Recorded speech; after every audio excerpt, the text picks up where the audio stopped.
আচ্ছা কোনছে আল্লাহ বড় না মানুষ বড়? ধরো গাদা, তুই কার হাতে কার জোড়া দেশ? কুড়ায় আল্লাহ আর কুড়ায় মানুষ।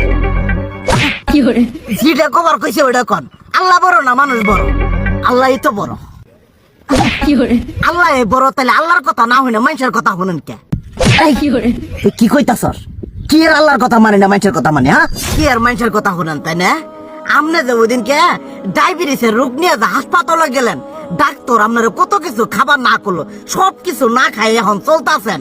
তাহলে আল্লাহ যে আপনারে কইছে যে হারাম খাবার না, সুদ খাবার না, কই আপনি তো কাম কাজ বাদ দিয়ে এলাকার মধ্যে টাকা পয়সা না গায়ে খালি ওইলে দিয়েই খান, নিজেরা টেও হালাল ভাবে কামাই করেন না। ওই সুদ তো না করে টিয়া করে লাভ আহে, ওইলে দিয়ে দিয়ে চলেন আর পেটা বড় বানাইছেন।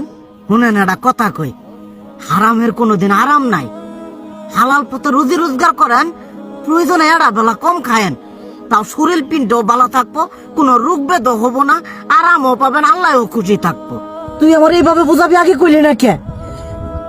আসলে এই বিষয়টা তো আমি কখনো মাথায় এইভাবে নেই যে আমাদের কখনো ডাক্তার নিষেধ করলে ঠিকই আমরা নিষেধ মানি, কিন্তু উপর আল্লাহ যে কত কিছু নিষেধ করে দিয়ে সেটা মানি না।